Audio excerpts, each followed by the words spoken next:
अरावली की एक पहाड़ी का एक पत्थर भी हम जो है मोदी सरकार को और उनके दोस्तों को नहीं लेने देंगे। और भजन लाल जी अब यहाँ मंच पे क्या कह गए, बाद में क्या कहेंगे, वो पर्ची से बनी हुई सरकार के मुख्यमंत्री हैं।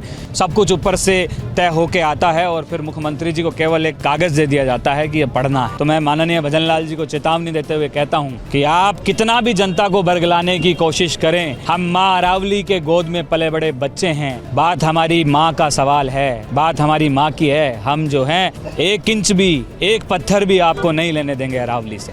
अरावली को लेकर एनएसयूआई ने एक बड़ा प्रदर्शन किया है। हजारों की तादाद में यहाँ एनएसयूआई कार्यकर्ता हैं। जाकर साहब, बड़ा प्रदर्शन यहाँ एनएसयूआई ने आज किया। अरावली को लेकर किस तरह का संग्राम मचा हुआ है? अरावली की एक पहाड़ी का एक पत्थर भी हम जो है मोदी सरकार को और उनके दोस्तों को नहीं लेने देंगे। आज ये साबित कर दिया एनएसयूआई राजस्थान के कार्यकर्ताओं ने, हज़ारों की संख्या में जो है आज हमने कूच किया है। और यही हमने सरकार को चेतावनी दी है कि अरावली केवल पहाड़ी नहीं है, अरावली हमारे माँ के समान हैं। इसने हमारे पुरखों को, इस धरती को सींचा है। हमारे पुरखों की पीढ़ी दर पीढ़ियों की विरासत है, हमारे भविष्य की विरासत है, भविष्य की सांसें हैं। हम इसको घुटने नहीं देंगे।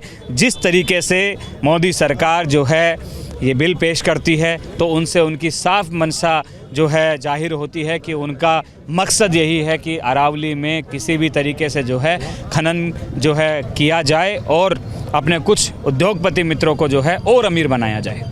ये बात तो भजन लाल जी भी कह रहे हैं। वो तो कह रहे हैं मैं ब्रज का बेटा हूँ, हम तो पहाड़ पूजने वाले हैं, एक पत्थर भी अरावली से नहीं हटाया जाएगा। फिर बवाल क्यों है? यूँ करें, खनन की तो कोई परमिशन ही नहीं दे रहे हैं, 1 इंच भी अरावली को नहीं खोदा जाएगा। 5वीं क्लास में पढ़ने वाला बच्चा भजन लाल जी और उनकी बीजेपी सरकार की बातों पे भरोसा नहीं करते हैं, ये आपको भी पता है। 2.5 साल हो गए, उनकी कोई उपलब्धि नहीं है। और भजन लाल जी अब यहाँ मंच पे क्या कह गए, बाद में क्या कहेंगे, वो पर्ची से बनी हुई सरकार के मुख्यमंत्री हैं। तो उनको ये नहीं पता है कि क्या होने वाला है, क्या होगा। सब कुछ ऊपर से तय होके आता है और फिर मुख्यमंत्री जी को केवल एक कागज़ दे दिया जाता है कि ये पढ़ना है। तो माननीय मुख्यमंत्री जी का इतना ही पावर राजस्थान के अंदर है। तो मैं माननीय भजन लाल जी को चेतावनी देते हुए कहता हूँ कि आप कितना भी जनता को बरगलाने की कोशिश करें, हम माँ अरावली के गोद में पले बड़े बच्चे हैं। बात हमारी माँ का सवाल है, बात हमारी माँ की है। हम जो हैं 1 इंच भी, एक पत्थर भी आपको नहीं लेने देंगे अरावली से। सचिन पायलट प्रदर्शन में आए थे, इससे पहले भी एक कांग्रेस का भी प्रदर्शन था। जब ईडी को लेकर सुप्रीम कोर्ट में सोनिया गांधी को लेकर जो फैसला आया था, उस प्रदर्शन में अच्छी खासी भीड़ नज़र नहीं आई थी, सचिन पायलट भी नज़र नहीं आए थे। आज अशोक गहलोत और तमाम जो नेता हैं, चाहे प्रदेश अध्यक्ष हैं, नेता प्रतिपक्ष, कोई बड़ा नेता कल अलवर में है। बड़ा आंदोलन जो है आदरणीय जूली साहब के नेतृत्व में कल वहाँ पे है। और रही बात जो समय था, जिन के पास समय था शेड्यूल, क्योंकि अचानक से ही हमने कार्यक्रम जो है 2-3 दिन में ही जो है प्लान किया कार्यक्रम, और जिनको पास समय था वो पहुंच पाए और जिनका शेड्यूल पहले से कार्यक्रम दिए थे नहीं पहुंच पाए। कल तो हर जिले पे है ना प्रदर्शन? हाँ, कल हर जिले में है, बिल्कुल सब जिलों में हम लोग। प्रदेश स्तरीय एनएसयूआई का, हाँ, एनएसयूआई का प्रदर्शन। आपको नहीं लगता बड़े नेताओं को भी ऐसे प्रदर्शनों में शामिल होना चाहिए? युवाओं का बेशक होते हैं, बेशक होते हैं। आज समय नहीं होगा या कोई और परिस्थितियाँ होंगी, कहीं गए हुए होंगे, ऐसी बात है। बहुत धन्यवाद। अच्छा, 2 साल का कार्यकाल भजन लाल सरकार का पूरा हो रहा है, बड़ी उपलब्धियां गिनाई जा रही हैं। जिलों में मंत्रियों को भेजा गया और ये बताया गया कि 2 साल में इतना काम कर दिया गया, कांग्रेस के पिछले 5 साल में नहीं हुआ। हाँ, ये सच्चाई है। जितना 5 साल के अंदर जो है कांग्रेस नहीं कर पाई, भजन लाल जी ने 2 साल में कर दिए। उन्होंने छोटे छोटे बच्चों के ऊपर छत गिर गई, उसका मुआवजा खा गए, है ना। शिक्षा का स्तर दिन प्रतिदिन गिरता जा रहा है, विश्वविद्यालयों की बिल्डिंगें खराब होती जा रही है, स्वास्थ्य का स्तर गिरता जा रहा है, छात्र छात्राओं की स्कॉलरशिप समय पे नहीं आ रही है। आज अरावली की बातचीत आई तो वो भी उसको बेचने के लिए तैयार हो गए। अनुकृति जैसी योजनाएं थी उनको बंद कर दिया गया, और चिरंजीवी जैसी जो जीवनदायिनी योजनाएं थी उनको बंद कर दिया गया। ये उपलब्धियाँ हैं। और जो कांग्रेस की गवर्नमेंट में स्कूल कॉलेज खुले थे उनको बंद कर दिया। तो जो कांग्रेस 5 साल में नहीं कर पाई थी खोलने के काम, वो बंद करने के काम तो जो है चुटकियों में, बनाने में समय लगता है, बिगाड़ने में तो क्या 2-4 मिनट का खेल है। भ्रष्टाचार को लेकर इस सरकार में बड़ी बातचीत हुई, खाऊंगा ना खाने दूंगा। भजन लाल जी भी कह रहे हैं जो खा गए उनसे भी हाजमा ठीक हो तो भी नहीं पचने दूंगा। दूसरी तरफ विधायकों का, भजन लाल जी आंख बंद करके खा रहे हैं, मजबूती से खा रहे हैं। बोले खाओ और कोई परेशानी हो तो हमें बताओ। देख रहे हो ना डांगा जी किस तरीके से रो रहे हैं, आंसू निकाल रहे हैं कि बचाओ साहब बचाओ। तो ये सब चीज़ें हैं, इनके स्थितियाँ मिल बांट के खा रहे हैं ये, और बचा लेंगे सरकार, देखना आप, बचा लेगी उनको। नागा जी को बचा लेगी? हाँ 100% बचा लेगी, सरकार का आदमी है, वो चाहती है ना कि ऐसी चीज़ें, और अगर कोई सांठ-गांठ हो गई वो अलग बात है फंसाने की, तो उसमें हम भी क्या बोल सकते तो हैं। स्टिंग में तो एक आबूवाली में अनीता जाटव है, हिंडौन से कांग्रेस की विधायक। जो भी दोषी है कार्रवाई होनी चाहिए, जनता का पैसा है, जनता के बीच में लगना चाहिए। कल मैं ही विधायक बन जाऊं और मैं ही अगर पैसे खाने लगूं, चाहे मैं हूं चाहे कोई और हो, जनता का पैसा जनता हिसाब लेती है, जनता का पैसा किसी को खाना नहीं देंगे।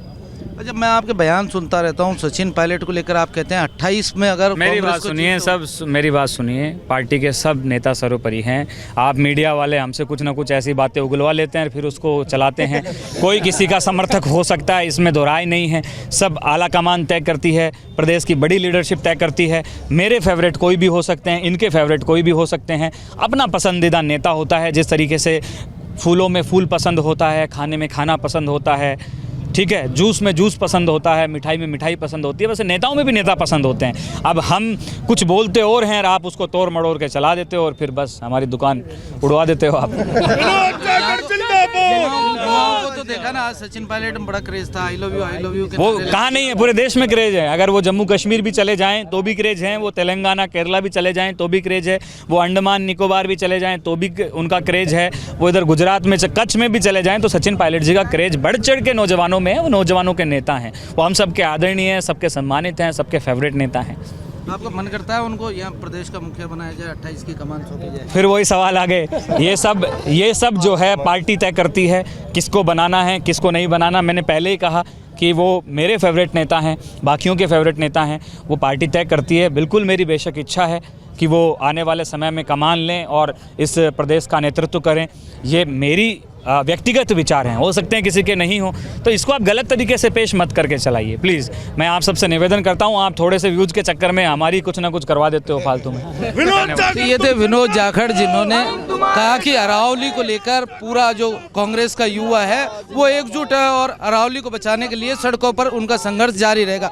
दूसरी तरफ हमने 28 को लेकर और युवाओं को लेकर विनोद जाखड़ से बात की, तो आज का जो प्रदर्शन था वाकई में कांग्रेस में एक ऊर्जा का संचार जरूर हुआ होगा। बड़ी संख्या में युवा इस पूरे प्रदर्शन से जुड़े और पिछले दिनों का जो प्रदर्शन है उसकी तुलना में आज ये कांग्रेस का प्रदर्शन सड़कों पर थोड़ा भारी दिखा। सचिन पायलट आए और तमाम उनके जो युवा कार्यकर्ता थे उनको संबोधित किया और प्रशासन को जो ज्ञापन सौंपकर युवाओं के साथ इस प्रदर्शन में शामिल हुए। लोकेश नागर, रिपोर्ट भारत, जयपुर।